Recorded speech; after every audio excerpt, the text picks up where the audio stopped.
Bismillahirrahmanirrahim. Assalamualaikum warahmatullahi wabarakatuh.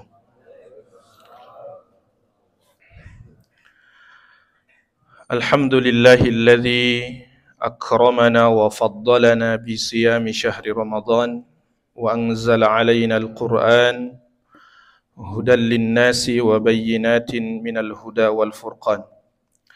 Asyhadu an la ilaha illallah wahdahu la syarika lah wa asyhadu anna Muhammadan abduhu wa rasuluhu wa safiyyuhu wa khaliluh. Allahumma salli ala nabiyyina wa rasulina Muhammadin sallallahu alaihi wasallam wa ala alihi wa ashabihi wa man tabi'ahum bi ihsanin ila yaumiddin, amma ba'd.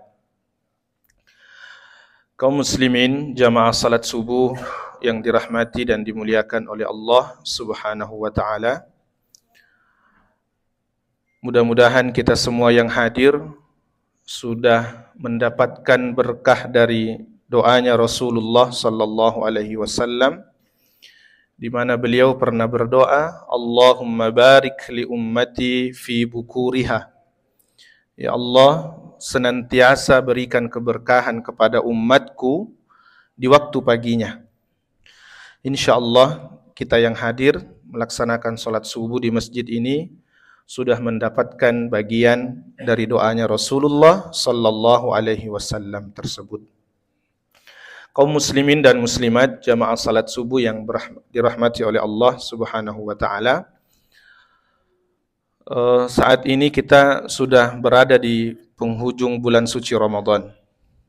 Tentu banyak hal yang harus kita muhasabah, banyak hal yang harus kita lihat ke dalam diri kita selama 20 hari lebih perjalanan kita bersama Ramadan sampai di hari ini. Tentu banyak hal yang harus kita lihat kembali dalam ibadah kita, hati kita, dan bagaimana semangat kita menuju kepada Allah Subhanahu wa taala. Buya Hamka dalam tafsir beliau Al-Azhar ketika mengomentari ayat tentang Ramadan, Buya Hamka mengatakan sejatinya Ramadan itu adalah momentum tajdidun niyah. Ya. Ramadan ini menjadi satu momentum bagi kita semua untuk kembali menata niat kita dan menata hati kita kepada Allah Subhanahu wa taala. Jadi memang Nabi mengatakan bahwa di dalam tubuh kita ini, ala inna fil jasadi mudghah, kata Nabi. Dalam tubuh manusia itu ada segumpal daging. Ya. Idza saluhat, kalau barang kecil ini baik, InsyaAllah yang lainnya ikut baik. Tapi kalau yang satu ini rusak, satu ini bermasalah, yang lain pun akan ikut bermasalah. Ya. Lalu Nabi memberikan definisi di akhir hadis itu, bahwa satu item yang berada di dalam tubuh kita ini itu yang disebut dengan qalbu atau hati. Jadi jamaah sekalian, salah satu yang harus menjadi perhatian kita, siapapun kita, di usia berapapun kita, adalah melihat hati kita masing-masing. Ya. Memperbaiki hati, mengoreksi hati, mengevaluasi hati itu adalah pekerjaan seumur hidup. Ya, karena dia tak bolak-balik, silih berganti, tak putar-putar. Nah, salah satu momentum untuk menata hati ini Allah hadirkan Ramadan. Mari kita lihat jamaah sekalian. Allah Subhanahu wa taala menyebutkan kita ini manusia fi ahsani taqwim, dalam bentuk yang paling sempurna dibanding makhluk-makhluk Allah yang lain itu, karena Allah memberikan kita 3 hal. Manusia itu diberikan 3 hal yang tidak diberikan kepada makhluk Allah yang lain selain manusia. Allah berikan kita hati, Allah berikan kita akal, dan Allah berikan kita nafsu. Yang masing-masing ini ada peran dan fungsinya. Nah, Nanti kita di akhir coba akan korelasikan dan relevansikan ini dengan Ramadan. Jamaah sekalian yang dirahmati oleh Allah, para ulama kita menjelaskan ternyata hati kita ataupun nafsu kita ternyata memiliki pola kerja yang sama. Ya. Hati itu ternyata tidak bisa tiba-tiba menjadi hati yang taat. Tidak bisa tiba-tiba menjadi hati yang baik. Tidak bisa itu orang tiba-tiba rajin sholat tahajud kalau tidak dilatih. Tidak bisa itu orang tiba-tiba rajin sholat berjamaah kalau dia tidak paksa-paksa sedikit dirinya. Ya. Tidak bisa juga itu orang tiba-tiba langsung jadi ahli sedekah. Ya, utamanya ini di akhir Ramadan ya. Nabi mengatakan, afdalus sadaqah sadaqatu fi Ramadan. Sedekah yang terbaik itu adalah sedekah yang dikeluarkan di bulan suci Ramadan. Nah, ini masih ada kesempatan jamaah sekalian beberapa hari ini, ayo maksimalkan. Salah satu ibadah yang paling utama di Ramadan itu adalah sedekah, infak, sedekah, zakat. Makanya ibadah Ramadan itu ditutup dengan zakat. Ya. Jadi tidak bisa tiba-tiba itu orang menjadi ahli sedekah, ataupun tidak bisa seseorang itu hatinya tiba-tiba langsung menjadi hati yang selalu cenderung dan condong untuk berbuat baik kalau tidak ditempa dan dilatih. Ya.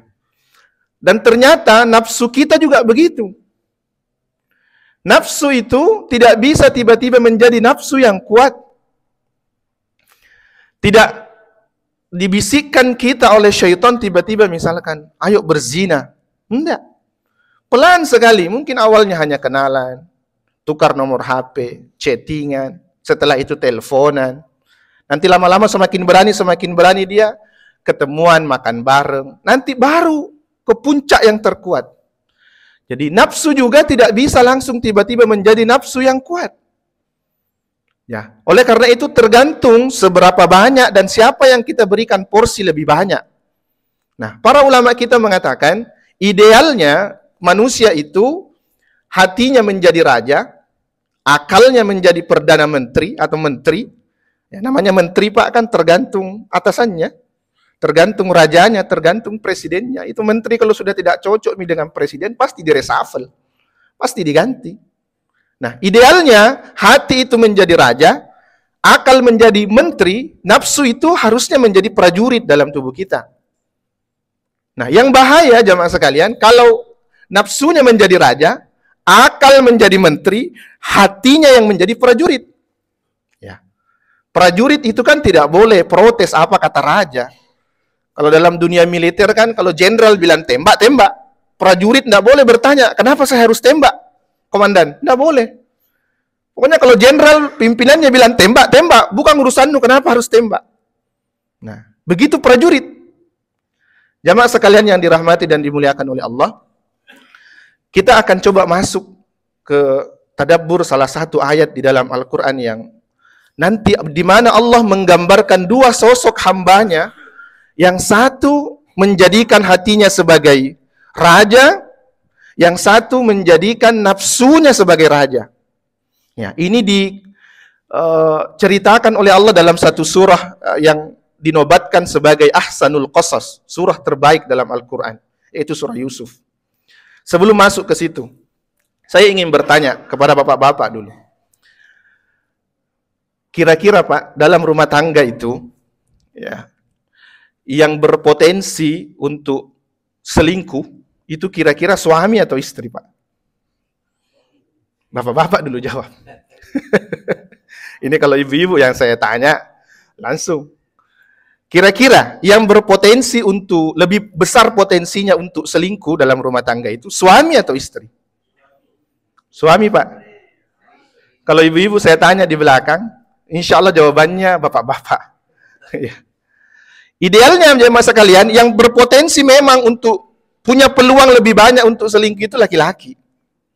Suami, karena suami itu aktivitasnya lebih banyak di luar. Bertemu dengan A, B, C, D, berinteraksi dengan banyak orang, dan memang pekerjaannya suami kan lebih banyak di luar rumah. Sementara istri itu kan memang fitrahnya lebih banyak di rumah. Nah, jadi yang berpeluang atau berpotensi untuk selingkuh itu suami. Tapi saya mau tanya, ada ndak ayat perselingkuhan di dalam Al-Quran? Ada jamaah sekalian, satu. Tahukah kita siapa yang selingkuh di dalam Al-Quran yang diceritakan itu? Suami atau istri? Istri. Siapa itu? Zulaiha. Dalam kisahnya Nabi Yusuf alaihissalam. Mari kita lihat biografinya Zulaiha. Zulaiha itu istrinya 02-nya Mesir saat itu. Suaminya gagah, kaya, dihormati. 02-nya Mesir. Ya. Satu mami di atasnya, raja. Tidak ada lagi. Dia Perdana Menteri. Zulaiha itu memiliki segala-galanya. Ya. Jamaah sekalian, Allah menceritakan tentang kisah Zulaiha dalam ayat itu nanti, bagaimana Zulaiha itu menjadikan nafsunya sebagai raja, sehingga dia tidak berdaya. Allah subhanahu wa ta'ala betul-betul memberikan kita contoh yang tidak masuk akal sebenarnya. Ya. Kita kebayang enggak kalau ada istri presiden mau selingkuh dengan sopirnya? Itu akan berpikir 1000 kali lipat itu. Media di mana-mana, ada TV One, ada Metro TV, ada macam-macam yang akan meliput dia. Di mana-mana orang kenal dia. Masa dia mau selingkuh dengan sopirnya misalkan? Tapi begitulah Al-Quran memberikan gambaran bahwa sesuatu yang tidak mungkin saja terjadi, itu bisa mungkin kalau dia perturutkan nafsunya. Al-Quran menceritakan وَرَوَدَتْهُ الَّتِي هُوَ فِي بَيْتِهَا. Coba lihat. Rawada dalam bahasa Arab itu artinya sesuatu yang berulang. Yusuf itu kan dari kecil tinggal di rumahnya Zulaiha. Dipelihara. Budaknya. Tapi Yusuf itu tambah besar, tambah ganteng. Tambah besar, tambah ganteng. Tambah ganteng, tambah ganteng. Zulaiha itu setiap hari lihat Yusuf. Al-Quran mengatakan وَرَوَدَتْهُ الَّتِي هُوَ فِي بَيْتِهَا. Ini yang ada di pikirannya Zulaiha, Yusuf. Akhirnya itu nafsunya membesar, menguat. Ketika nafsunya sudah menguat dan menguasai dirinya Zulaiha, akalnya bekerja. Akal itu kan jamaah sekalian tugasnya merasionalkan segala sesuatu. Akal itu tugasnya mencarikan jalan. Kalau ada perintah dari rajanya, akal itu akan mencarikan opsi. Ketika nafsunya Zulaiha sudah memuncak, harus kudapat Yusuf, akalnya bekerja. Apa kata Al-Quran? وَغَلَّقَتِ الْأَبْوَابِ. Perintah akalnya, Zulaiha, kalau begitu, tutup pintu-pintu rumahmu. Ghallaqa dalam bahasa Arab itu, kalau aghlaqa menutup sekali. Tapi kalau ghallaqa, menutup lalu memastikan itu terkunci. Itu. Akal itu luar biasa. Bekerja akalnya. Jadi Al-Quran mengatakan wa ghallaqatil abwab. Akhirnya Zulaiha menutup. Dan abwab itu jamak. Bukan satu pintu yang ditutup oleh Zulaiha, tapi abwab. Semua pintu rumahnya itu dipastikan tertutup, terkunci. Coba, akalnya bekerja. Tidak sampai di situ jamaah sekalian. Setelah itu Zulaiha pergi berdandan dengan dandanan yang paling cantik, yang paling menggoda. Lalu dia mengatakan waqalat haytalak. Lalu Zulaiha memanggil dengan panggilan mesra. Haytalak itu panggilan mesra. Yusuf, come on baby. Sini Ki Yusuf. Itu kira-kira kalau kita Pak tidak meledak itu kepala tak? Begitu itu. Ya. Bayangkan. Tidak tahan itu Zulaiha, buntu semua matanya, akalnya tertutup semua. Kenapa? Nafsunya menjadi raja. Dia kuasai itu. Dia lupa bahwa suaminya itu Perdana Menteri. Dia lupa bahwa dia ini istri seorang yang dihormati. Dia lupa bahwa akan ada banyak, satu Mesir ini akan menyoroti dan mencela dia kalau orang tahu. Tertutup semua itu jamaah sekalian. Kenapa? Nafsunya sudah menjadi raja. Hatinya tidak bisa berkutik. Masya Allah, di ayat selanjutnya Allah menggambarkan satu sosok hambanya yang ternyata bertolak belakang dengan yang pertama, yaitu Nabi Yusuf alaihissalam. Ketika Nabi Yusuf alaihissalam mendengar panggilan itu, waqalat haytalak, Yusuf mengatakan qala ma'adzallah, subhanallah. Ini Yusuf, jamaah sekalian, tidak serta-merta langsung bisa menolak itu. Tapi dia sudah memang melatih hatinya dekat dengan Allah Subhanahu wa taala sehingga dia mampu. Ya, mampu untuk menolak itu. Dia langsung berlindung kepada Allah. Qala ma'adzallah. Ketika hatinya menjadi raja, akalnya Yusuf juga bekerja. Kira-kira apa perintah akalnya Nabi Yusuf, jamaah sekalian? Kalau sederhananya, jangan kok cuma istighfar tapi tidak bergerak kok. Istighfar melihat misalkan sesuatu yang diharamkan tapi tetap melihat. Tidak boleh begitu. Ya. Misalkan lewat di HP tak barang bagus atau sesuatu yang diharamkan. Astagfirullah. Tapi tetap melihat. Berarti akalnya itu belum jalan itu. Nabi Yusuf tidak. Ketika hatinya mengatakan qala ma'adzallah, aku berlindung kepada Allah, akalnya memerintahkan Yusuf lari kok. Jangan di situ, pergi, lari. Akhirnya Nabi Yusuf lari. Akhirnya kan nanti Zulaiha mengejar dan menarik gitu bajunya Nabi Yusuf dan robek di bagian belakang, yang itu nanti menjadi satu pembuktian ya. Itu nanti menjadi teori dalam ilmu hukum. Teori pembuktian. Masya Allah. Akhirnya Nabi Yusuf selamat karena dia menjadikan hatinya sebagai raja dan nafsunya tunduk, tidak bisa berkutik. Jamaah sekalian yang dirahmati dan dimuliakan oleh Allah Subhanahu wa taala. Jadi ternyata baik hati ataupun nafsu kita itu dua-duanya memiliki pola dan cara kerja yang sama. Tergantung siapa yang kita berikan porsi atau vitamin lebih banyak. Nafsu itu penting jamaah sekalian, penting sekali. Ya. Tidak harmoni hidup kita ini kalau tidak ada nafsu. Ya. Makanya kalau kita lihat surah Asy-Syams itu yang membahas nanti tentang nafsu, Allah itu di awalnya bersumpah wasyamsi waduhaha wal qamari idza talaha wan nahari idza jallaha wal laili idza yaghshaha. Allah bersumpah dengan matahari dan bulan. Apa maksudnya? Tidak indah itu kalau di dunia ini siang terus, matahari terus. Sesekali harus ada rembulan. Tidak indah ini kalau hanya bumi tidak ada langitnya, atau hanya langit tidak ada buminya. Nanti kan panjang itu. Sampai nanti Allah mengatakan, فَأَلْهَمَهَا فُجُورَهَا وَتَقْوَاهَا. Manusia itu Allah beri dua potensi. Fujur dan takwa. Ada hatinya, ada nafsunya. Itu yang harus kita harmonikan. Islam itu tidak datang untuk menghapus nafsu, tidak. Tapi Islam itu datang untuk mengatur nafsu yang Allah Subhanahu wa taala berikan. Nah, jamaah sekalian yang dirahmati oleh Allah, sekarang kita coba kaitkan itu dengan Ramadan. Ternyata salah satu seperti tadi yang saya sebutkan di awal, ucapan Buya Hamka tentang Ramadan, salah satu fungsinya Ramadan itu adalah untuk melatih hati kita.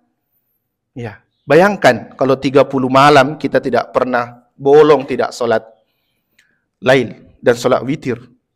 Terlatih itu hati tak, nanti selesai Ramadan tidak enak itu dirasa kalau tidur sebelum sholat witir. Kalau 30 hari 30 malam kita terbiasa dan memaksa hati kita ini untuk sholat berjamaah di masjid, insya Allah selesai Ramadan kalau diterima ibadah tidak enak itu dirasa kalau sholat di rumah. Kenapa? Menang hatinya. Kalau 30 hari 30 malam tidak pernah ada satu hari pun di bulan suci Ramadan ini kita tidak bersama dengan Al-Quran, selesai Ramadan insya Allah tidak enak itu dirasa kalau tidak mengaji Ki. Lain-lainnya dirasa. Nah, berarti hati kita sudah mulai dilatih. Bayangkan kalau setiap hari Ki di bulan Ramadan ini bersedekah, berinfak. Ini juga pekerjaan susah ini, berinfak. Bersedekah itu susah jamaah sekalian. Banyak orang yang sanggup mensujudkan kepalanya kepada Allah, tapi tidak sanggup mensujudkan hartanya kepada Allah. Iya. Sujud kepalanya sanggup sholat, tapi mensujudkan hartanya berat. Apa tidak berat? Kita setengah mati cari itu uang, kita setengah mati bekerja, banting tulang, berkeringat, mengejar jabatan, masuk itu uang di rekening, tak mau lagi dikeluarkan. Untuk masjid, untuk panitia Ramadan. Berat itu. Ya, berat.